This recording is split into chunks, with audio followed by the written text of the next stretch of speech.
And one even so far goes and says, if you're God, why don't you come out? Aren't you the king of the Jews? And everyone in the audience is there mocking him and persecuting him with his own words. And as he is there, he sees his mother as well, that is in the scene witnessing her own son's horrific death. And he is unable, seemingly, to save himself. His name becomes ironic. How is it that God delivers? How is it that God saves? How is it that God rescues?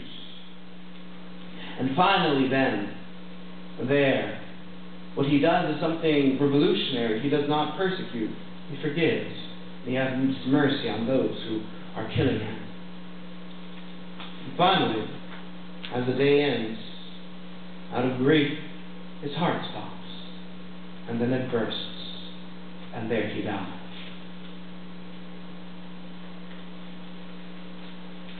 So after going through this one man's death, what significance can we possibly get out of it?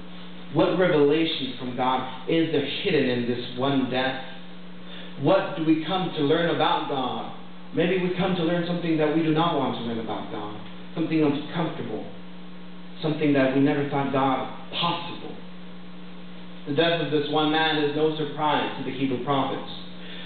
These prophets of a backwater, poor, ignorant, uncivilized, and forgotten nation of Israel have predicted multiple times in their prophecies that this man would die. You can go back to the Old Testament 100 years or hundreds of years before this man ever stepped the earth, and you can find there the prophecies and chapters, entire chapters describing the brutal murder of this one man. So who is this man that has been prophesied about that we are now staring at? Who is this man? What does he say about himself? The first thing that he says about himself in Luke chapter 4 verses 18 to 19, he says that he is from God. And so the word of God says, "The Spirit of the Lord is upon me, because he has anointed me to proclaim good news to the poor.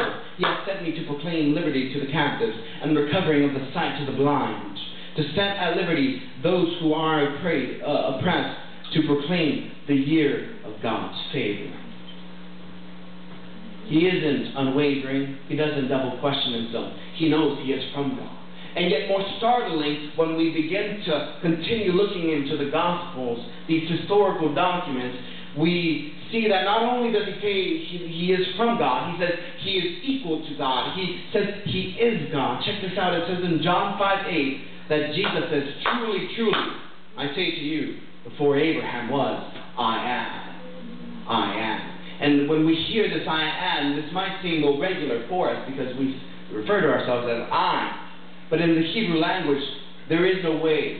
You never refer to yourself as I am, because that name is the name revealed to Moses about God. Moses is there wandering in the desert, and he is confronted by God in the burning bush. And Moses says, "If I'm going to go back to Egypt to liberate your people, I need a name." And God said simply, "I am." And so when Jesus says, "I am," that is why the Pharisees there, they want to pick up stones and throw it at him right there, because he is saying he is equal to God. He is saying that he is God. He is claiming the title of God. And so this man who is in his 30s, he says he's thousands of ages old. And so what we see in Jesus, what we see in the Bible that Jesus says about himself, is that he is not just any ordinary man. He is God in the flesh. He is God in our history. He is God in our condition.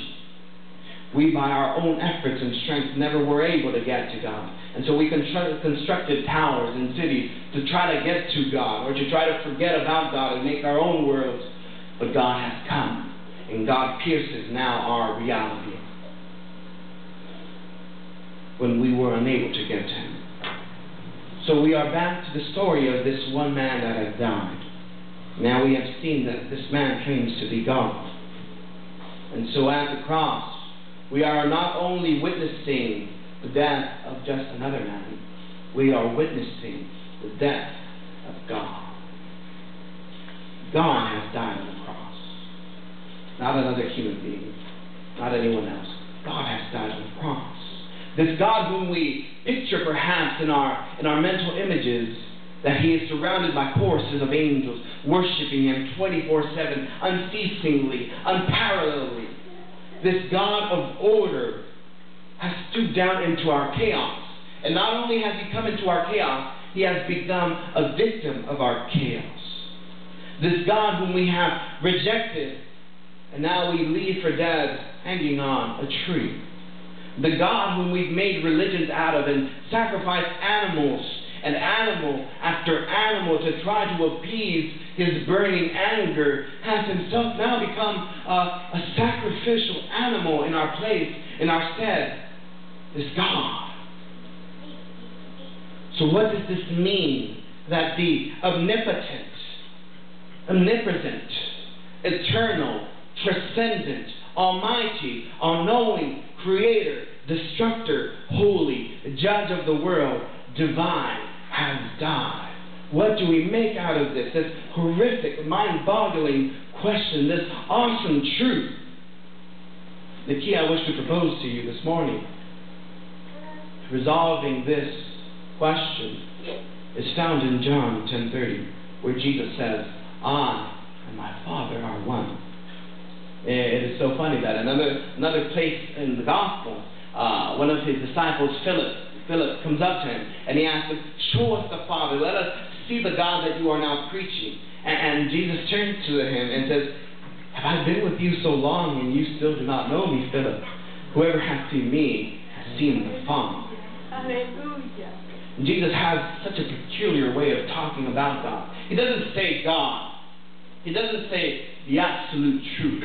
He doesn't say the divine judge, the lawmaker, the legislator, the despot, the king, the ruler.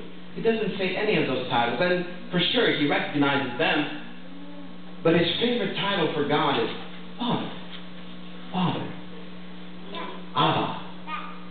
Maybe a better translation would be Daddy or Papa. This would be a better translation of this word Abba. And Jesus repeatedly in the Gospel says, Father, Father this, Father that.